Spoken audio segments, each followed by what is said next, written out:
Hello বন্ধুরা, welcome to তনুর সংসার। আজকে অফিস থেকে এসেই দুজনে বেরিয়ে পড়েছি, যাব একটু বেহালায়। বেশ কয়েকদিন ধরেই ভাবছি জুতোর র্যাকটাকে চেঞ্জ করব। তো সেটাই আজকে কিনতে যাচ্ছি।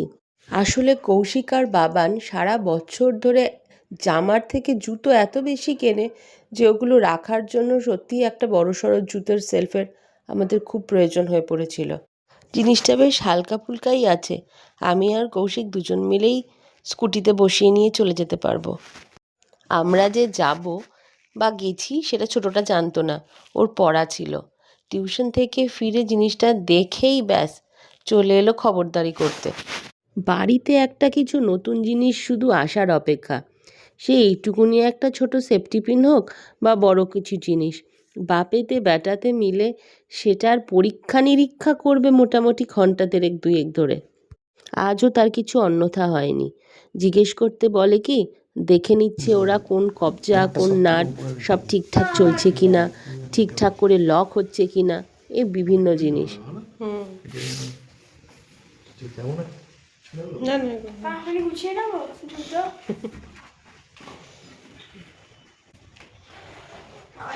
দেখো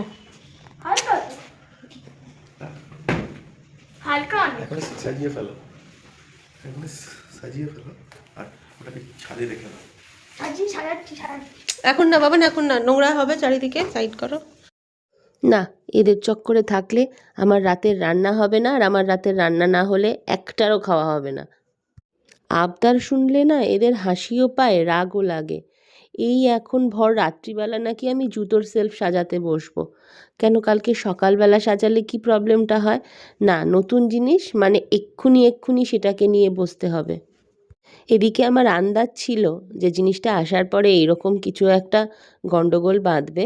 তো আমি করেছিলাম কি, যাওয়ার আগে যে রান্নাগুলো হবে তার সবজিগুলো কেটে রেখে গেছিলাম। বেশি কিছু রান্নার আজকে ঝামেলা নেই, কারণ কালকের কিছু কিছু রান্না, কিছু রান্না না, মাছটা কালকের করা আছে, বাকি ডাল তরকারিগুলো আজকে এখন করতে হবে। কিন্তু যতটুকুনি সময় লাগে সময় তো দিতে হবে, কারণ বেলা গড়িয়ে যাচ্ছে। এসে হাত নেড়ে চলে গেলে যে। জুতোর র্যাকটা কেমন লাগলো বললে না তো? ভালো হয়েছে। তোমার আর বাবার ঠিক হলো কোন থাকে কার? বাবা তো বলে দিয়েছে ওপরের তাকে বাবার জুতো থাকবে। দেখো বাবা আসুক, মিটিং শেষে ডিসাইড করো দুজন মিলে, তারপর নয়তো ওটাকে সেট করা যাবে। এতক্ষণ দুজনের মধ্যে পরীক্ষা নিরীক্ষা চলছিল যে জুতোর সেলফে কোনো কিছু প্রবলেম আছে কি না। এবার সমস্যাটা শুরু হয়েছে কোন তাকে কার জুতো থাকবে। কৌশিক বলে গেছে হাইট অনুযায়ী নাকি জুতো থাকবে, ওর সব থেকে লম্বা, এই জন্য ওর জুতো সব থেকে ওপরে থাকবে। কিন্তু ছেলের বায়না ছেলের জুতো ওপরে থাকবে যাতে ওর ইজি টু অ্যাক্সেস হয়। বোঝো কাণ্ড, একটা সামান্য জুতোর র্যাক নিয়েও আমাদের বাড়িতে এই রকম বাকবিতণ্ডা চলে। কমেন্ট করে জানিও তো তোমরা কে কে আমার মতন এইরকম সমস্যায় ভুগছো। আর এদের এই কথাবার্তা চলতে চলতে আমার একটা তরকারি হয়ে গেছে, আর একটু এই ডিমটা করব। আজ অনেক দিন বাদে ইচ্ছে করলো জানো, ছোটোবেলায় দেখতাম মা এরমভাবে ডিম করতেন, মানে গোটা ডিমগুলোকেই মাঝখান থেকে চিড়ে রান্না করতেন, আর মশলাটা বেশ লাল লাল করে কষিয়ে তার মধ্যে ডিমগুলোকে ছেড়ে ফুটিয়ে নিতেন। এতে ডিমের টেস্ট নাকি আরও বেড়ে যেত।